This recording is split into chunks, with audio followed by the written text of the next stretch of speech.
बिस्मिल्लाहिर्रहमानिर्रहीम। अस्सलामुअलैकुम।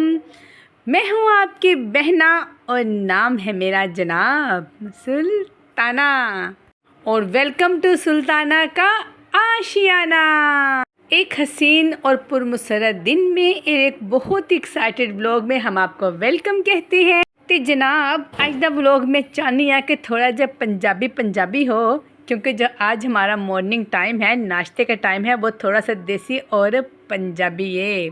मगर थोड़ा सा पंजाबी में मुझे मसला होता है, यानी मैनू पूरी तरह पंजाबी नहीं आती, मैनू लोरियां वाली आती है। तो अज असी नाश्ते च की बनाना है आए मैं आपको दिखाती हूँ। तो जनाब आज मैं बना रही हूँ बेसन वाली रोटियाँ और साथ हम बनाएंगे लस्सी, क्योंकि मौसम बहुत अच्छा है और ये मिस्सी रोटियां जिनसे हम कहते हैं बेसन वाली रोटियां, इनके लिए हमें चाहिए होता है तंदूर, मगर हमारे पास तंदूर नहीं है और ताड़ी पैनू तंदूर तो रोटी पकानी भी नहीं आती, क्योंकि हमारे घर में तंदूर नहीं था शादी से पहले भी और शादी के बाद भी। जब मेरी बारी आई थी खाना बनाने की शादी से पहले तो हमारे घर में गैस लग चुका था, तो फिर मेरी अम्मी ऐसे ही हमें बना के खिलाती थी। तो आज मैं भी चूँकि एक अम्मी जान हूँ, तो मैंने सोचा कि अपने बच्चों के लिए ऐसी ही प्यारी सी मिस्सी रोटियां बनाई जाएं। बच्चे मुझे काफ़ी दिन से कह रहे थे कि मम्मा हमने ना बेसन वाली रोटी खानी है, तो मैं उनसे कह रही थी कि बेटा जी जिधर बारिश होएगी तो उधर रोटियां अपनियां पकड़ गया। तो जनाब कल शाम को फिर बारिश होगी और शाम से मौसम बहुत अच्छा था और अभी सुबह से मौसम बहुत ही अच्छा था, हवा चल रही थी। तो बच्चे जो कि मेरे लेट उठे हैं और ये टाइम भी हमारा जो है 11 बजे का है और आज है संडे फंडे। और संडे के दिन हमें एक फ़ायदा ये होता है कि संडे के दिन हमारे घर में गैस नहीं जाती, तो इसलिए मैंने कहा था टेंशन फ्री होके मैं आपको जिस दिन एक तो बारिश हो जाएगी उस दिन बनाऊंगी। लेकिन इसे कहते हैं कि कोइंसिडेंट यानी हसीन इत्तफाक कि आज संडे भी है और गैस भी है और मौसम भी अच्छा है। तो मैंने सोचा कि आज हम बनाते हैं मिस्सी रोटियां। पकानी बहुत आसान है, तो मैं नाल पका रही हैं, तो तुसी नाल वेखते जाओ। कोई ना मुश्किल काम नहीं, काम कोई मुश्किल नहीं है, आपका इरादा हो जाए काम वैसे ही आसान हो जाता है। अल्लाह पाक वैसी आसानियाँ पैदा कर देता है। और एक बड़ी ही अहम बात मैं कहने लगी से, एक बड़ी ही खास गलत, एक बड़ी ही ज़रूरी बात कि मेरे चैनल को लाइक शेयर और सब्सक्राइब किया करें और प्यारे से कमेंट्स भी किया करें। अगर आपको मेरे एफर्ट पसंद आया करें तो थोड़ी तारीफ़ कर दिया करो, कुछ नहीं होता है, इन्नी कंजूसी नहीं चंगी होती मेरे भैन ते भरा। और ये देखिए मैंने कितना अच्छा इसको कोटिंग की है।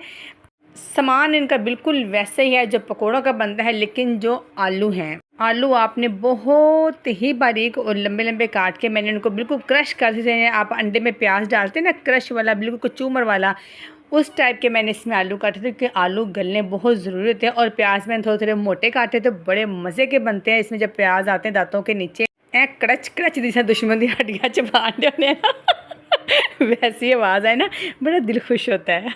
तो जनाब ज़िंदगी च कभी कभी हंसी मजाक कर लेना चाहिए, और गम बड़े तो थोड़ी देर हंस भी लिया करें।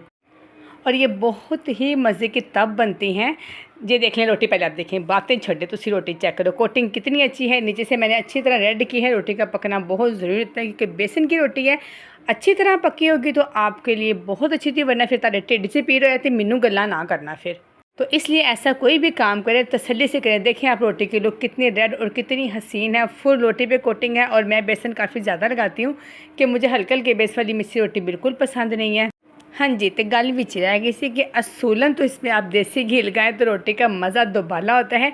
मगर जो आजकल के हालात में तुहानू पता डालडा भी लग जाए तो बड़ी गल है, लोग कहते हैं यानी अक्सर हमसे पूछा जाता है कि आप किसके बगैर नहीं रह सकते, तो मैं कहती हूँ हम घी चीनी पत्ते के बगैर भी नहीं रह सकते। तो बात सही है ना, हम आटे के बगैर भी नहीं रह सकते। तो बात हो रही थी घी की। तो जनाब देसी घी के एक ख्वाब हो गया है, आप डालडा की कदर करें, वो भी थोड़ा थोड़ा लगाए। मैं बहुत थोड़ा घी यूज़ करती हूँ, एक तो इतना उसका फ़ायदा भी होता है, दूसरा वो बहुत ही महंगा होता है, वो बार बार ख़रीदा भी नहीं जाता। मुझे ना किसी की एक बात बहुत ही अच्छी लगी थी, उन्होंने कहा इस साल ना एसी वही लगाएगा जिनका दिल बहुत बड़ा होगा। और आप यकीन करें दिल वाले लोग एसी लगाते हैं, हमने इस दफ़ा खुद एसी नहीं लगाया। क्यों? क्योंकि बिल बढ़ा था, तो हमने भी इस बार चिलर और कूलर पर गुजारा किया है। तो इसलिए जब आप महंगाई का सोचेंगे ना, तो डालडा घी में भी आपको देसी घी का मज़ा आएगा। और मैं तो अक्सर डालडा घी के डब्बे को उठा के अक्सर उससे पूछती हूँ, उससे बहुत तरलों से आँखों में आंसू भर के पूछती हूँ कि इतनी जल्दी क्यों ख़त्म हो जाती है, क्यों हम ये छोड़ के चले जाते हो कि 15 दिन तो साढ़े को काट लिया कर लेकिन घी है जल्दी ख़त्म हो जाता है। तो जनाब ए जिंदगी के दुख सुख ने वक्त के नाल नाल चलते रहते हैं, तो जो तुहानू मौका लभे खुश होंदा उन्होंने खुश होकर कढ़ लवो। और आप देखिए कि मैंने बातों बातों में कितनी सारी रोटियां बना ली हैं माशाल्लाह से, और रोटियां बहुत ही मज़े की लग रही थी, बड़ी अच्छी बन रही थी। गर्मी भी किचन में ना, वैसे मौसम बहुत अच्छा था लेकिन ज़ाहिरी बात है चूल्हे के सामने खड़े तो गर्मी काफ़ी लग भी रही थी मुझे। लेकिन बच्चे भी सोए हुए थे, छोटे बच्चे जाग रहे थे, वो खेल रहे थे, तो मैंने कहा बड़े बच्चों को उठने तक ना मैं फटाफट ये रोटियां बना लूँ। और मैं ना जब ऐसा कोई भी काम करती हूँ, जैसे घी की रोटियां इस टाइप की बनानी, वो लच्छेदार पराठे बनाने या साग बनाना, तो मुझे ना अपनी अम्मी जी की याद बड़ी आती है, क्योंकि बेटियां ऐसी फरमाइशें ना अपनी माँ से ही करती हैं। स्पेशली शादी से पहले आपने कभी ये काम नहीं करती, यानी मैं साग पकाना, अम्मी ने कहना रहने मैं खुद पकाऊंगी, तुम ये कर दो वो कर दो। ये साग हो गया, कड़ी होगी, बेसन की रोटियां होगी, इवन के हलवा, ये हलवा भी ना हमारी अम्मियाँ ही पकाती हैं। लेकिन जब शादी के बाद हम बेटियाँ ये काम खुद करती हैं ना, फिर सानू साडी मावां दी बहुत याद आती है। और फिर हम जब ये पका रहे होते हैं ना, और अंदर ही अंदर अपने आंसू पी भी रहे होते हैं, क्यों हमें इस वक्त अपनी माँ की बड़ी याद आ रही होती है। अब शादी से पहले मेरे घर में सबको सूजी का हलवा बहुत पसंद था, लेकिन मुझे बेसन का हलवा पसंद था। अब मेरी अम्मी के लिए मुश्किल तो होती होगी, यानी अब मैं खुद देखूँ मेरे बच्चे डबल डबल फरमाइश करते, मैं लात जुत्ती लवां, लेकिन मेरी अम्मी ने सूजी का हलवा सबके लिए और मेरे लिए जी बेसन का हलवा थोड़ा सा बना देना, बेसन की टुकड़ियाँ बना देनी, वो हलवे टाइप की बड़ी टेस्टी बननी। क्योंकि मैं कहती थी मुझे ना सूजी की जो स्मेल है ना उससे मुझे चक्कर आते हैं।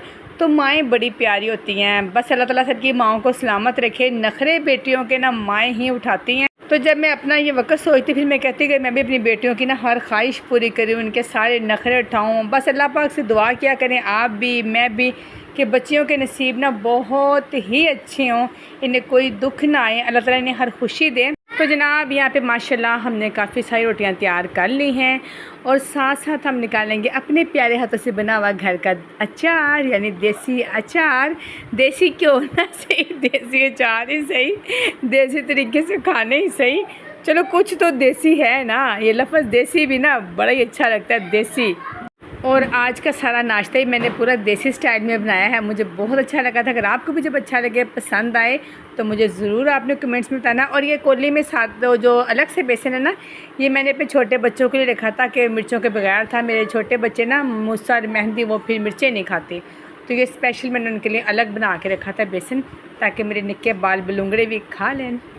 ले जनाब हमारे पराठे माशाल्लाह यानी बेसन वाली रोटियां जो हैं रेडी हैं। और अब हम चलते हैं अपने दूसरे बड़े ही अहम काम पे, यानी हम बनाएंगे लस्सी, दही की मीठी लस्सी। क्योंकि मेरे बच्चों को मीठी लस्सी पसंद है और मुझे नमकीन, मगर आज ये काम करते करते गलती से मैंने सारी ही लस्सी मीठी बना दी थी, मगर वो बहुत ही टेस्टी और ठंडी बनी थी। मैं कहनी है चस आ गई सी यानी इतनी टेस्टी लगी। और आजकल तो क्लिप भी वायरल है ना, दही भी डाल दी, बर्फ़ भी डाल दी, चीनी भी डाल दी, हमने पीती लस्सी है। लस्सी है, सुना हुआ किस किस ने, हमने पीती लस्सी है, लस्सी है। जनाब साड़ी ठंडी ठार लस्सी तैयार है, और बच्चों को उठा दिया है मैं नाश्ते के लिए।